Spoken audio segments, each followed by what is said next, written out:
Overcomers, and welcome to this episode of Connect Over Coffee. I'm Runsi, the founder of Overcome, and today we are joined by our esteemed guest, Dr. Ursula Matulonis. So Dr. Matulonis is the chief of the Division of Gynecologic Oncology at the Dana-Farber Cancer Institute, and she's the professor of medicine at Harvard Medical School.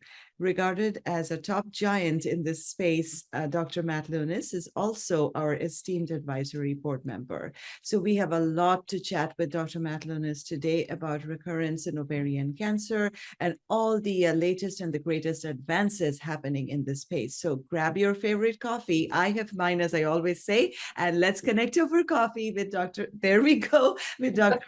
Matulonis. Have some. And if you have any questions as we go along, please type in the comment sections below and we will get it addressed post the discussion. So with that, a huge welcome back to you, Dr. Matulonis, to this episode of Connect Over Coffee.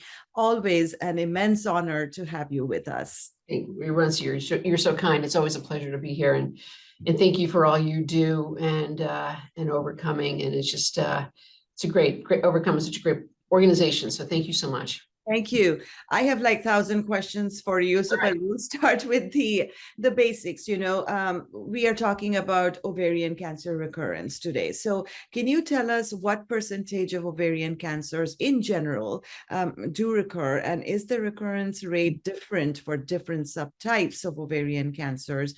What should our overcomers know about recurrence in ovarian cancer in general? Yeah. So great question. It's not a straightforward one either. I mean, I think it really depends upon, I think you alluded to the stage of the cancer. So that definitely is really important. Stage 1, 2 cancers, have a less chance of recurrence than more advanced cancer, and kind of bring together stage 3 and stage 4, although there's some very subtle differences, certainly. So I think it's a complicated answer. I could spend an hour on this, but I won't. But I think, it's important. I think, I'll bring this up during our session today. It's really important for women to understand their stage.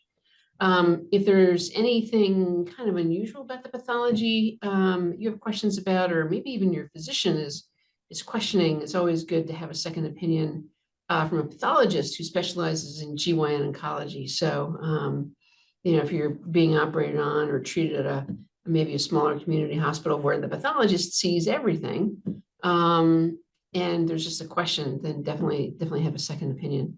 But yes, so early stage cancers have less chance of response, and even some early stage cancers we don't, even after surgery, do not give chemotherapy to. So there's some sort of stage 1A, meaning 1 ovary is involved, low grade tumors, grade 1.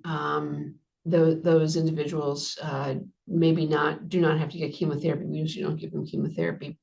But that, if we're thinking about a high grade serous cancer, stage 1 has about a 20 to 25% risk of recurrence. Stage 2, as long as that individual has been staged by a gynecologic oncology surgeon, and they've been sort of looked at up and down throughout the abdomen, and a CAT scan is done just to make sure there's nothing in the chest, that the stage 2 is below 50%. And then stage 3, stage 4 really depends upon if the individual goes to surgery. So sometimes women just can't, their cancer is too extensive, and the surgeon cannot go to surgery first because it's going to put that individual behind.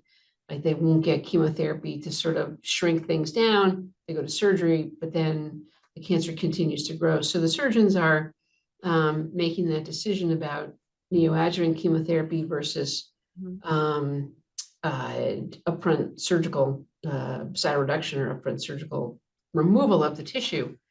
And even that is an important distinction between recurrence and different levels of recurrence. So somebody who can go to surgery, as assessed by a G1 oncology surgeon, their cancer can stay in remission longer, and they may not ever come out of remission. But somebody who has extensive cancer, let's say stage 4, maybe pleural effusions or bulky disease, which the surgeon can't take out initially, those cancers tend to have a little bit worse prognosis and could come back more often. But you never can. These are all studies and putting women together. Sometimes there's smaller groups of women. Sometimes there's bigger groups of women. I never commit to how someone's going to do until we get going on treatment and I see how somebody is doing. If the cancer is going into remission quickly, cancer is really responding, somebody stays in remission for a long period of time. The BRCA mutation certainly plays a role. An abnormal BRCA1 or 2 mutation confers increased chemotherapy sensitivity, so increased sensitivity to platinum. Now we have PARP inhibitors that are used up front, for 2 or 3 years, depending upon the drug used. And at least in one of those trials, called SOLO-1, the impact of the PARP inhibitor on somebody who's been found to have a BRCA mutation up front is pretty profound. So we're learning things all the time, and so I never commit until we get going and see how somebody does. So it's a long-winded answer, and I think the other thing is you mentioned, Rusty, about histology. So there's obviously mucinous cancers, clear cell cancers, endometrioid, serous, high-grade, low-grade serous cancers, and they all have their own unique properties and genetic components. And then, when stage is superimposed on that can give us some sense about, curability. But, those are, to be honest with you, sort of not, guesses is so strong word, but sort of estimations based upon other women. But it doesn't mean that that's going to necessarily predict how somebody does. Yes, that makes sense. Thank you so much. So Yeah. Based on that, I was just, curious that we always say that when it comes to early detection, right? When you detect cancers early, the chances of the curability, as you mentioned, is greater. So how does that translate into detecting early recurrences? Because in situations where you can detect the cancer coming back earlier, does that necessarily translate into, how does it translate into overall survival and treatment of the patient? And also, to that point, how should our overcomers kind of stay vigilant of the physiological changes that may happen due to the cancer returning so that they can catch it earlier? So tell us more about that. Yeah, I think it's a complicated question, and it's a really good one. And some of it we have information, some of it we don't really have information. And I think, getting back, Lindsay, to one of the statements that you just made about if we detect something earlier, then we're going to, have an impact on how somebody does. So the only sort of caveat to that I would mention is the early detection screening test, the CA-125. So there's a trial called the UKC Tox trial that was published a few years ago in the Lancet, which is a big journal, worldwide international journal, and it basically reported on the overall survival results of using the CA-125 as a biomarker or as a early detection test. And what that trial essentially found, just to summarize it really quite briefly, it's a pretty complicated trial, but basically by using the CA-125 and an ultrasound and looking at the rate of change in the CA-125, there was this entity called a down staging. So basically, more cancers were detected earlier. And most of the cancers were high-grade serous cancers, but there wasn't necessarily this improvement in how women did in terms of how long they lived. So it's complicated. So I think that the early detection is still, we haven't really gotten there yet on early detection of ovarian cancer. that we know will then lead to improved outcomes because we're detecting the cancers earlier. A lot of work going on that. Many groups are studying that around the US plus worldwide. So hopefully something will come from that. What's your question? Your question was? Question was that, for the Yeah. that already been diagnosed, yeah. So right. So for somebody who's already diagnosed, what we have are, we've got the CA-125. So when somebody finishes up chemotherapy with carboplatin paclitaxel, either they're going to stay on carbotaxol by itself, or there's going to be some kind of a maintenance treatment added after chemotherapy is done. And that can be in the form of a PARP inhibitor. That can be in the form of bevacizumab or Avastin. That can be in the form of both of those together. Or fourthly, it can be actually in the form of an aromatase inhibitor, an AI, aromatase inhibitor. AI does not stand for artificial intelligence. It stands for aromatase inhibitor. And it's a drug that basically kind of blocks the estrogen in the body from formation. And it's very important for low-grade serous cancer. So that's why it's important to understand stage, histology, whether or not the BRCA mutation is present, and all that information we gather when someone's on initial chemotherapy, the HRD test, et cetera. Right. So once somebody's on maintenance or not, and really it's really regardless of the maintenance, the standard of care is roughly every 3 months, somebody should be followed for a CA-125 and assessment of how they're doing. If they have any new symptoms, anything going on. And there has not been to date any proof that picking something up early translates into somebody doing better. However, and there was a trial that was now a number of years old, published in the New England Journal of Medicine from a group in the UK, the United Kingdom, that did exactly this. Basically, if someone finished up chemotherapy, there was no maintenance at that point. So that's kind of like the old ages of treatment. But basically, women were followed with a CA-125, and either they knew the number and reacted to it, or they didn't know the number and were just waited until the recurrence happened. So amazingly, those two groups, women, really had no changes. However, I would say that I think that the reason that there's been such an improvement in how long women live with ovarian cancer for is, obviously the improvement in upfront surgery and making sure that folks are not going to surgery inappropriately, that they're going to get neoadjuvant chemotherapy. If the surgeon says they can't go to do surgery, the addition of maintenance treatment, but also if the cancer recurs, how we treat that. And, if somebody waits until they're symptomatic to get a recurrence, especially in the platinum resistant setting, and I know we'll talk about that, meaning that the cancer has received platinum and has grown through it within 6 months. Our therapies are not as robust as using platinum. So if you've got somebody with a symptomatic recurrence, let's say she's got a bowel obstruction, she's got ascites, and she has pain potentially, or some kind of gastrointestinal problems because of the tumor in the belly.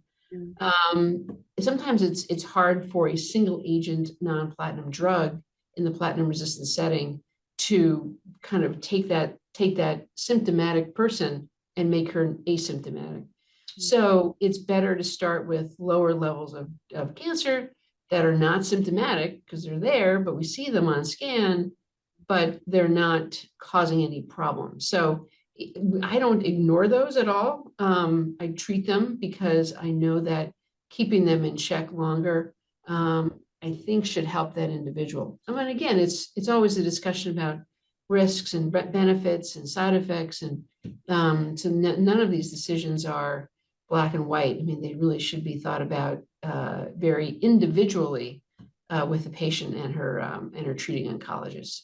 So I hope that answers your question. Yes, it does. And it also brings forth the point how critical it is for our overcomers to keep their appointments, the 3-month checkups, and just stay on top of their disease, so that the earliest that we can pick up anything about the recurrence, it's easier, it's relatively easier to treat.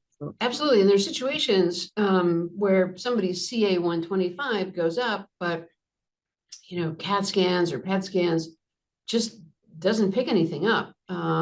So in those cases, I don't treat, because you're giving somebody who may be feeling fine, doesn't have anything on CT scan, probably has cancer. But why would we want to give somebody treatment just to lower a CA 125 if there's nothing evident or seeable on a CT or a PET scan? Yeah, that makes sense. So in terms of, remission, because we all want to prolong that period of remission after cancer, you're diagnosed. So sometimes, but we know that sometimes the cancer returns in 3 months, sometimes in 3 years, 10 years, sometimes it never comes back, just depending on the patient, as you mentioned. So can you tell us why that happens? What is the difference? And have the patients who have had a long remission, right? Have they been studied closely to understand what unique differences they bring to the table versus the others that recur earlier? Yeah, I mean, I think it's a good question. I think women who stay in remission longer, following platinum, their cancer typically has this entity called HRD, or underlying homologous recombination deficiency. And it's a property of the cancer cells that makes the cancer cells more amenable, more treatable with chemotherapy, specifically platinum. But that can also extend to non-platinum agents as well. So, as cancer becomes more resistant to platinum, the response rates lower down sometimes, unfortunately, into the single digits. And then if somebody does have, either stability or some kind of a partial response to treatment, that unfortunately can be very short-lived. I mean, there are exceptions to the rule. Nothing is absolute, but I think it all has to do with the underlying cancer cells' ability to be killed, and then thus get into remission because of underlying DNA repair problems.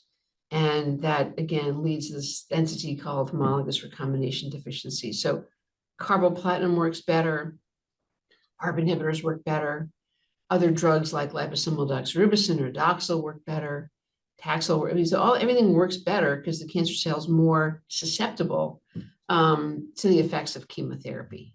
But when that cancer cell, as I mentioned, becomes more resistant to platinum, resistant to treatment, it's harder to treat, at least with chemotherapy. Now, there can be other ways that, again, this is where additional testing can come into play. So, for example, low-grade serous cancers are very exquisitely sensitive to hormonal therapy, aromatase inhibitors. Yes.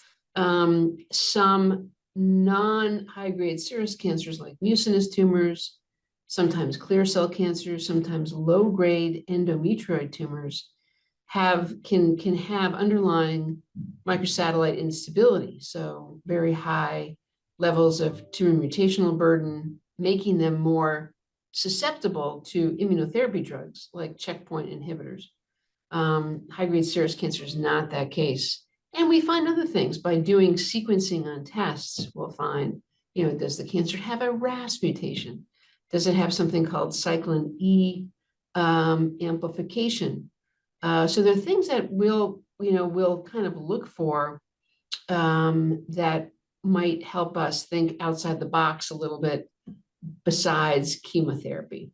So when you do these tests, Dr. Matulonis, does it give an indication of how many months or years this particular patient may remain in remission based on the test results? Yeah, I mean, I think that there are situations where if the tumor comes back HRP or homologous recombination proficient.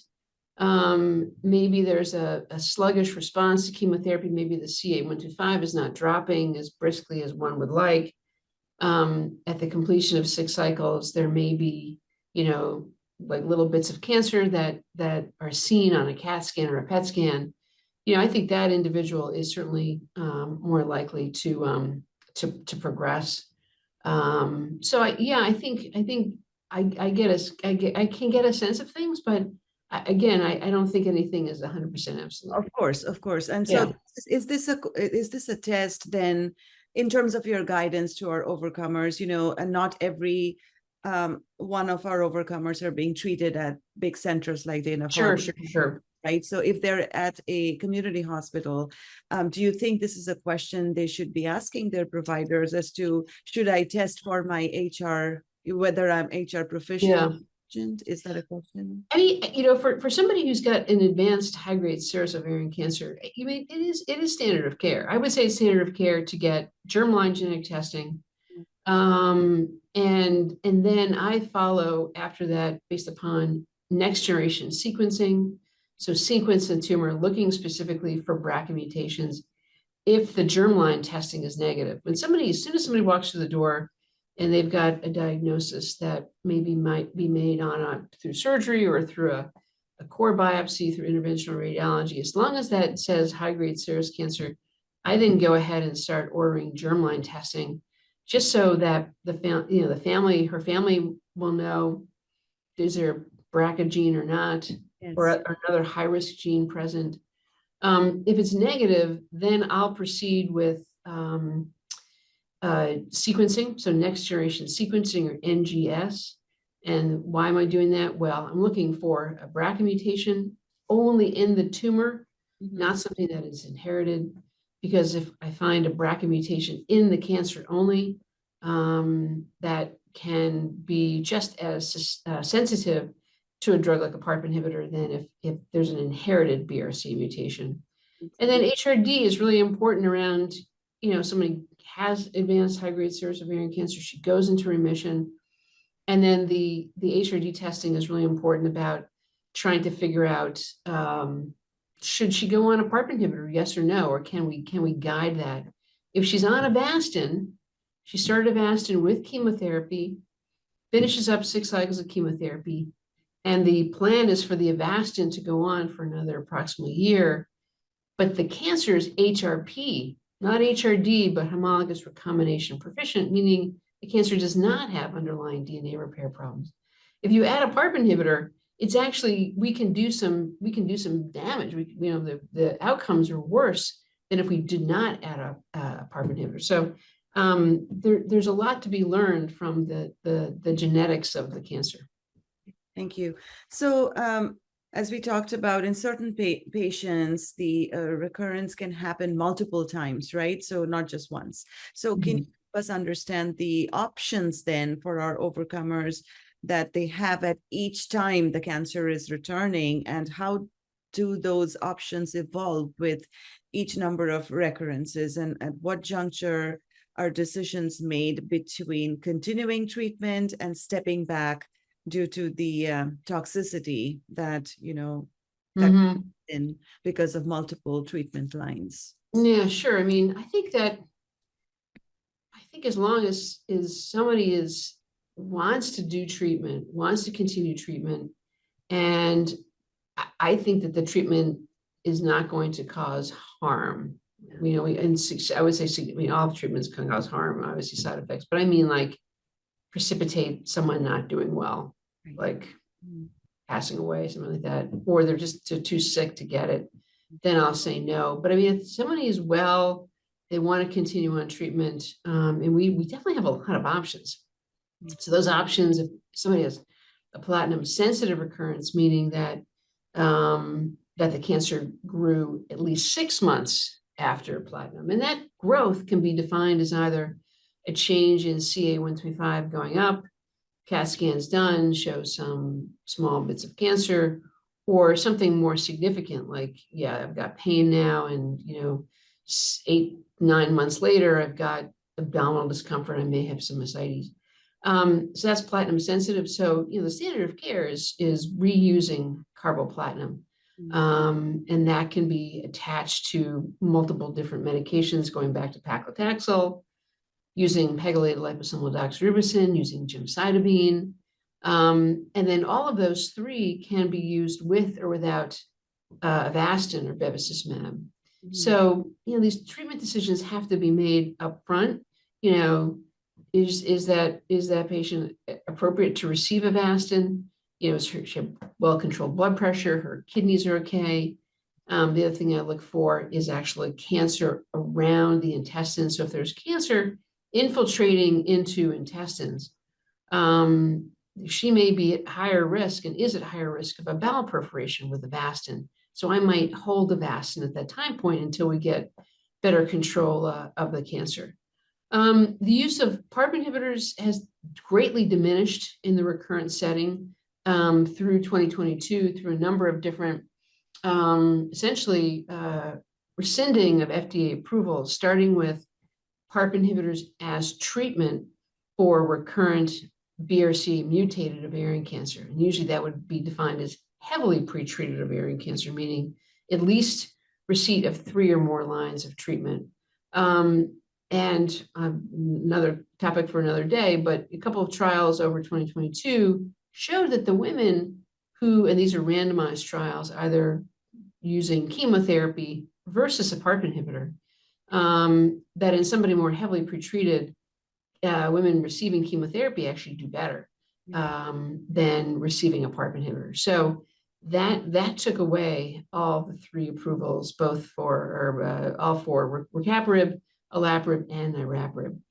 And then in the platinum-sensitive maintenance recurrent setting, niraparib and rucaparib both had their FDA approvals for non-BRCA mutated ovarian cancer. So if somebody has an underlying BRCA mutation, she has recurrent disease, her cancer is deemed platinum sensitive, she's receiving platinum, going into remission, and she's never received a PARP inhibitor before, all 3 drugs have indications. If someone's received a PARP inhibitor up front, I would be really careful, and I'm not using a PARP inhibitor in the recurrent setting, just because there's a trial that has been reported showing that the cancer stays in remission longer, but we don't have information about survival. The other important fact about PARP inhibitors in the recurrent setting, especially in the BRCA mutated, and especially in the germline BRCA mutated, so in other words, an inherited BRCA mutation, there's definitely an elevated risk of a secondary leukemia that I always mention, and somebody has to be aware of. So, but I think as we're using PARP inhibitors more upfront when somebody's newly diagnosed, they're used for shorter periods of time, and that risk of a secondary leukemia is much less. And then, as I mentioned at the beginning, when we're thinking about recurrence, besides, the platinum sensitive, than platinum resistant, but get also back to platinum sensitive, there are a number of clinical trials around as well that are testing, new drug strategies as either part of carboplatin-based treatment or used as maintenance or both. So there's always a lot of centers will have clinical trials open for somebody with a platinum sensitive recurrent ovarian cancer. And most of the time it's platinum or it's high-grade serous ovarian cancer. Now, in the platinum resistant setting, lots of clinical trials ongoing right now. In the non-platinum setting, single agent non-platinum drugs like liposomal doxorubicin, gemcitabine, topotecan, oral Cytoxan are all possible treatments. On November 14th in 2022, mirvetuximab was given an accelerated approval for women with platinum-resistant ovarian cancer, up to 3 prior lines of treatment, and they had to have a test on their cancer showing that the cancer was positive for folate receptor alpha, which is mirvetuximab attaches to. Mirvetuximab is an antibody drug conjugate Antibody attacks the protein. The drug is then attached to a small drug. In the case of mirvetuximab, it's called DM4, which is an anti-microtubule agent like paclitaxel, showing very good response rates. And so now we have that as another drug available for our patients. The other important message about mirvetuximab is that a paper just published a few days ago in Gynecologic Oncology tests the combination of mirvetuximab with Avastin, and showing in that trial that there were very good response rates even at lower levels of folate receptor alpha. So you don't have to be that 75% or higher of cancer cells staying positive for folate receptor. It can be 25% or higher. So both of those have gone on to the NCCN guidelines, and those are guidelines that physicians use to help plan treatments, but also importantly, insurance companies use to help decide whether or not they're going to pay for something. So mirvetuximab by itself received a 2A designation, meaning general agreement from everybody on the committee that that was a good drug to use in cases of platinum-resistant ovarian cancer where the folate receptor expression was quite high. And then mirvetuximab plus Avastin was given a 2B designation, meaning, it's a possibility. Not everybody in the committee was in an agreement, but it's there. And that can be used for lower levels of expression of folate receptor alpha. And I'm often asked, well, how do you position these different drugs? How do you make clinical decisions? And it's a discussion with somebody. I mean, I think we have drugs like topotecan, gemcitabine. Each of these have response rates that are quite low. And then mirvetuximab with a response rate of about 32.4%. So but not everyone's cancer is folate receptor alpha. Not everybody can get combined mirvetuximab Avastin, even if their folate receptor alpha test is lower. So it's a discussion with the patient and kind of going over risks and benefits, what side effects she wants to avoid, what side effects are acceptable to her. And then, as I said, many clinical trials around now looking at different treatment strategies, either for something that you pick up on sequencing or through testing of the cancer, basically looking at external proteins on the cancer cell. So folate receptor alpha is one of those, but others are HER2, HER2. There's another one called NaPi2b. And they're different antibody drug conjugates that can recognize those proteins on the external part of the cancer cell. So it's just a protein that kind of hangs on the outside of the cell membrane, as opposed to a mutation or amplification of a gene, which is, again, more located within the DNA of the cell. So there are lots of treatments available. It's a very exciting time. It is. And Dr. Matulonis, I'll take you back a little bit on the antibody drug conjugates, right? You're talking about that and the folate receptor alphas. So for me and our overcomers that are listening, can you break it down a little simply? What is NADC? And, again, you talked about the folate receptor alpha. So for our overcomers that are platinum resistant, should they all be testing for this? What is your guidance? Yeah. I mean, I think, so the way that the trial that led to the accelerated approval of mirvetuximab in November of 2022 was a trial called SORAYA, SORAYA.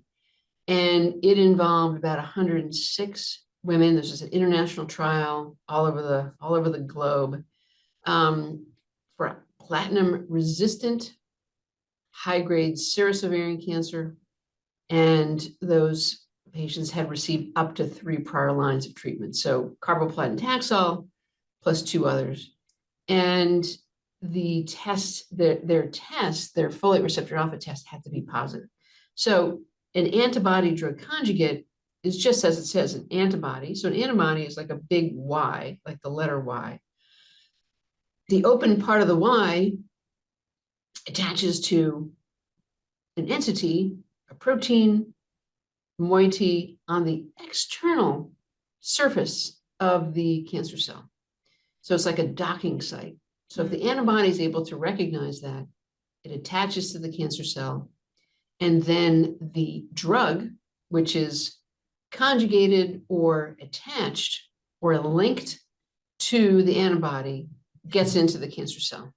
Okay. And some of those drugs stay in the cancer cell and have little bystander effect, meaning it just sort of kills the cancer cell. But sometimes you want a bystander effect because it maybe some cells in the mix don't have as much expression of that protein. Expression means that how much protein's on the membrane of the cell. So if it's less, maybe that drug is not going to get in. So the bystander effect can work both ways. One is that the drug can get into cells that don't have that protein, but on the other hand, it can sometimes cause more side effects.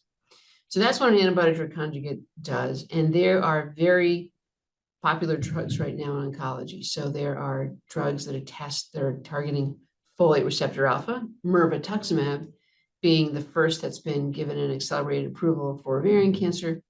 But then there are others. There's a drug called Enhertu or DS8201A or trastuzumab deruxtecan. Those are all the same names for the same drug.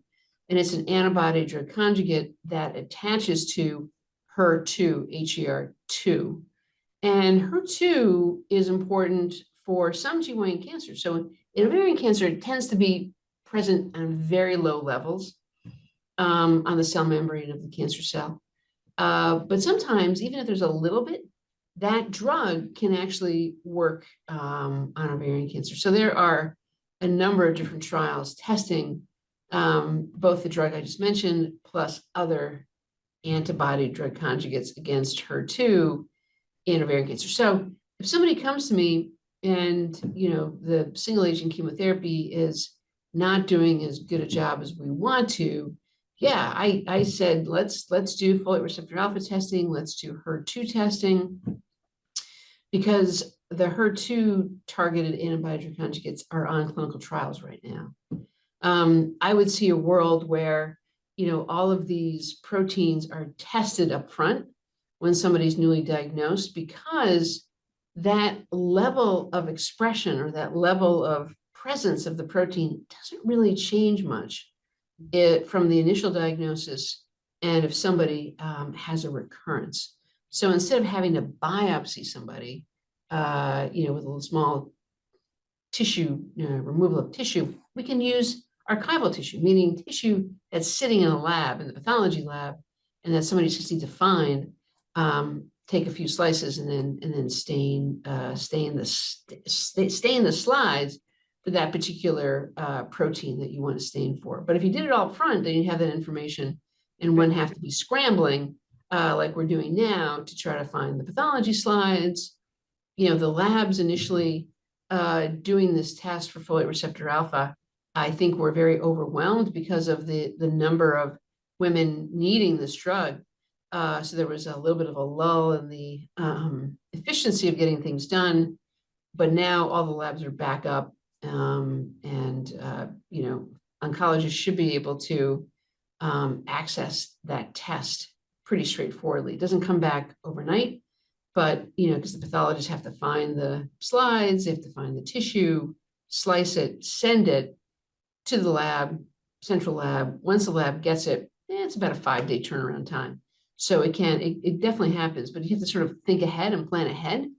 And if there's somebody who may be, on a drug for platinum-resistant ovarian cancer recurrence, she may be doing well, but why not get that test now and have that information in hand, as opposed to scrambling when somebody has got recurrence. So for the platinum-resistant patients, what percentage of these patients are folate receptor alpha positive?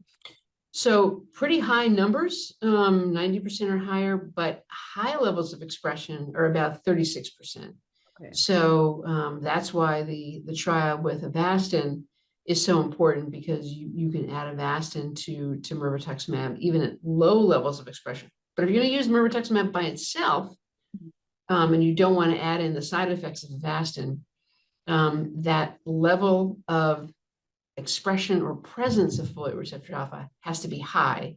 And that high is a very straightforward number. It'd be 75% of cancer cells staining 2 to 3 plus positive, meaning heavy staining. Can't be like light, can be heavy 2 plus. So those stains are 0, 1, 2, or 3 plus. 0 means like you don't see anything, no staining of the cell. 1 plus is faint.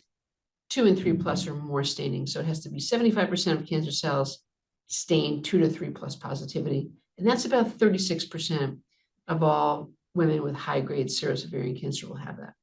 That's not insignificant, even 36. No, it's not. Yeah. Absolutely not. Absolutely not.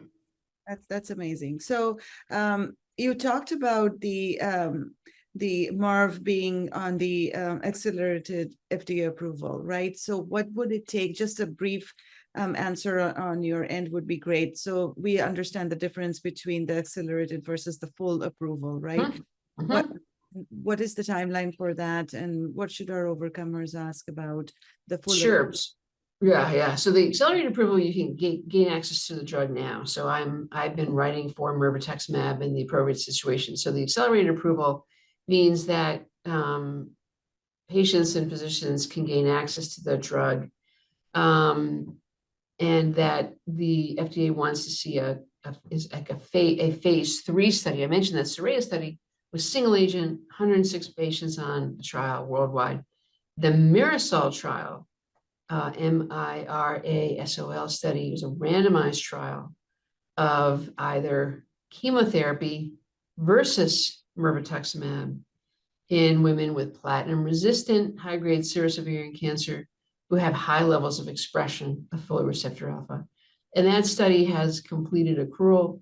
If you look at the fine print in the press release, when mirvetuximab was initially granted accelerated approval in November, there's print in that press release saying the FDA has looked at some of the data at Mirasol. None of it's been presented, and they basically want to make sure that before they grant an accelerated approval, that there's a good chance that the phase 3, we call it a confirmatory trial, is going to be positive in favor of, in this case, mirvetuximab.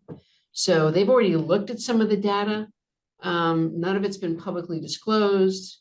We don't know about it. The company doesn't know about it. They had a third party give the FDA the data. So the FDA is being particularly scrutinizing at the moment, which is certainly, I think, very appropriate. Okay, thank you. And then my next question was about the Mirasol trial, but you already answered that, so thank you. So in terms of, you mentioned there's lots of clinical trials happening, both in the resistant as well as the sensitive space. So if you had to just give us a brief snapshot of what 2023 is going to look like for our overcomers, how would you guide us through that? Yeah. I mean, I think I'm hoping that a number of trials will report out, either 2023 or certainly 2024. And that's around the use of PARP inhibitors up front in women whose cancers are homologous recombination proficient. So HRP, like, keeping the cancer in remission for a few months, that's what PARP inhibitors can do. But is there any negative effect? Does that really improve survival? None of these trials were sort of powered for survival. They're looking at progression-free survival, but I think it's important to help us make decisions with patients to see that kind of data. Then there are other data, more data looking at the combinations of PARP inhibitors with immunotherapy. There are at least 4 trials that have not reported out yet. And certainly, nobody should be using upfront immunotherapy in the upfront setting because there's just no data to support that. And these drugs can really have significant side effects. So you only want to use something if it really has shown to be a good thing to do. So I think those are important trials that we're looking forward to.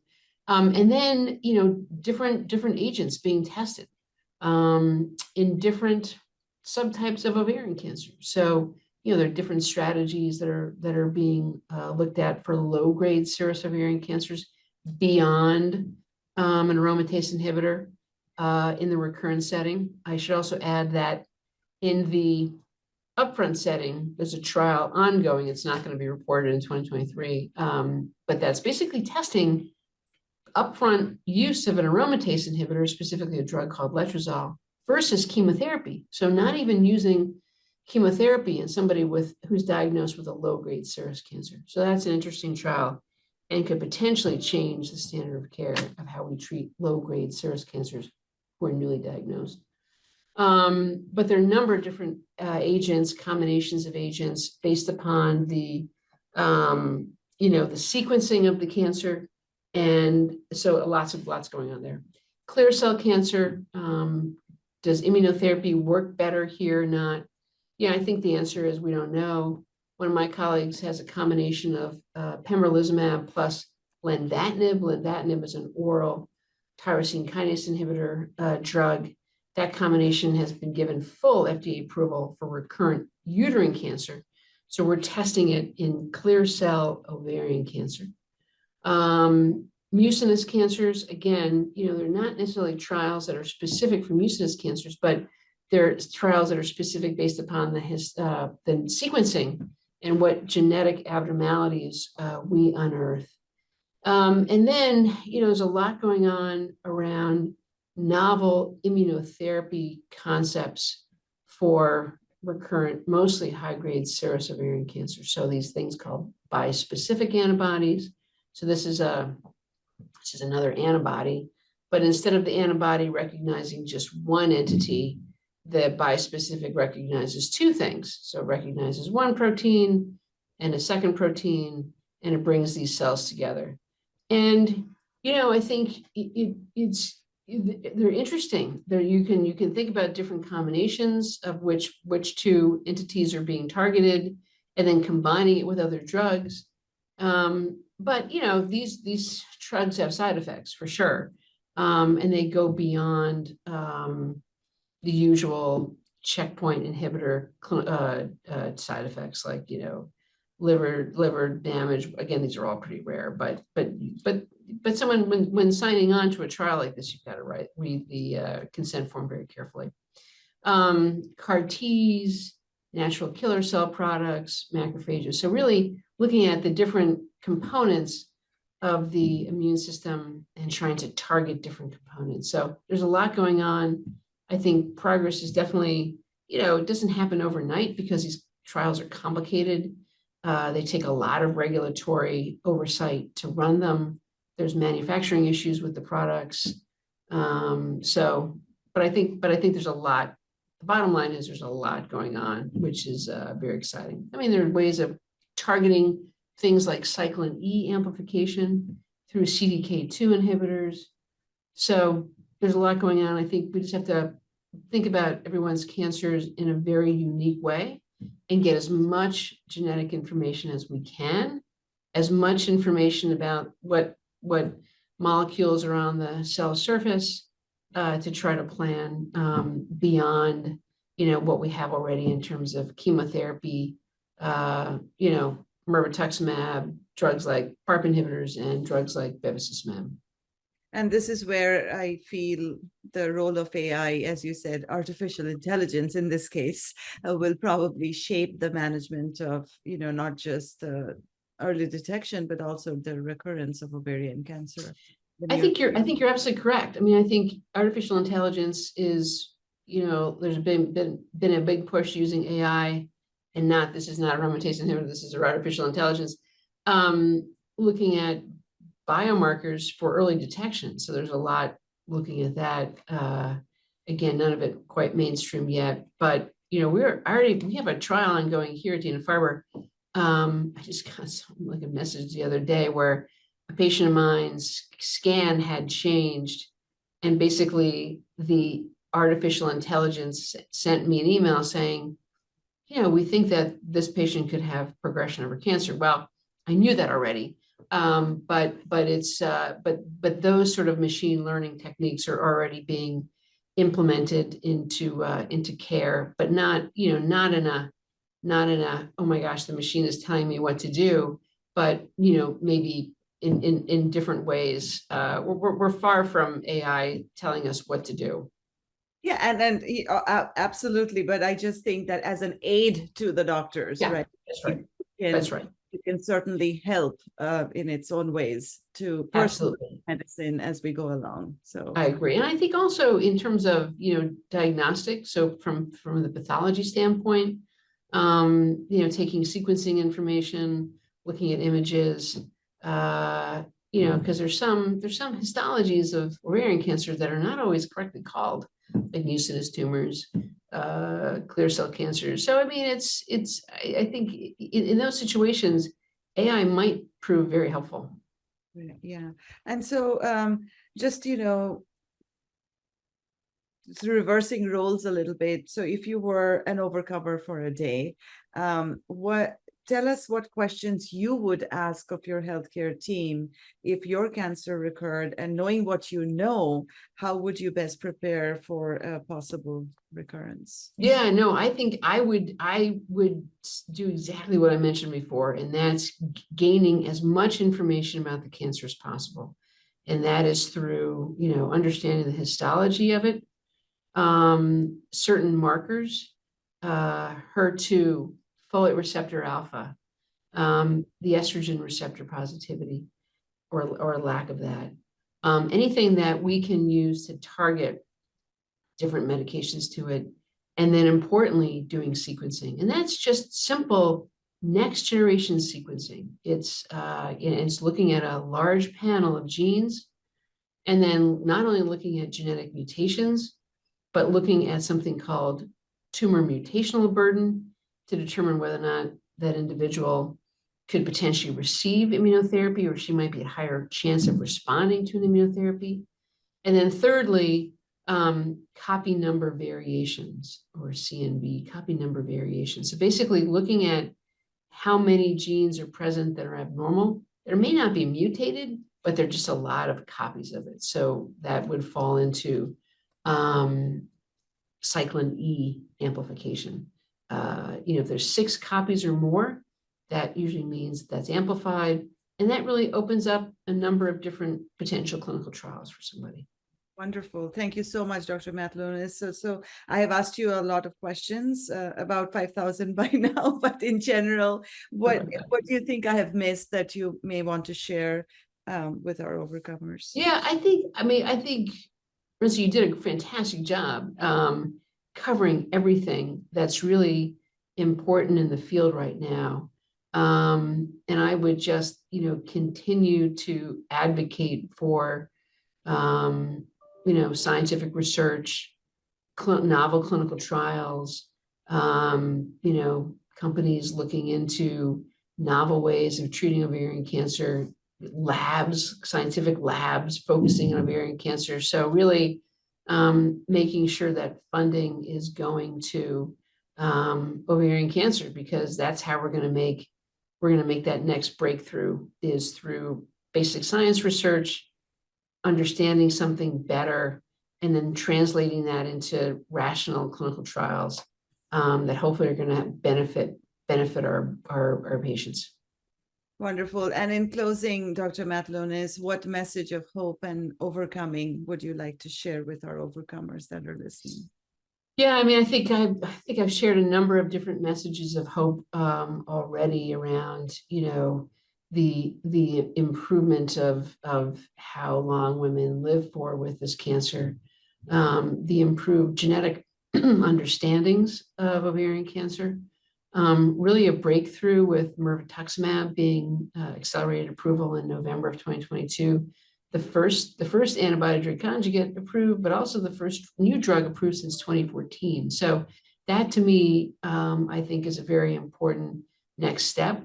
And then, you know, just doing the legwork, you know, hitting your oncologist with questions and making sure that you write things down before seeing him or her, and understanding your cancer as best as you possibly can. Thank you so much, Dr. Matulonis. As always, you bring a wealth of information for us and our overcomers. We appreciate you and your knowledge and your guidance very, very much. So thank you for your time today. And overcomers, hope this was beneficial for you. I know that I say this every time I talk to Dr. Matulonis, that we always come out learning so much from our sessions with her, and we'll invite her back once again very soon because we have a lot to learn. We continue to learn from Dr. Matulonis. So stay tuned for our next episode of Connect Over Coffee, and we will be back with more on ovarian cancer recurrence. Until then, you keep overcoming. Thank you and bye.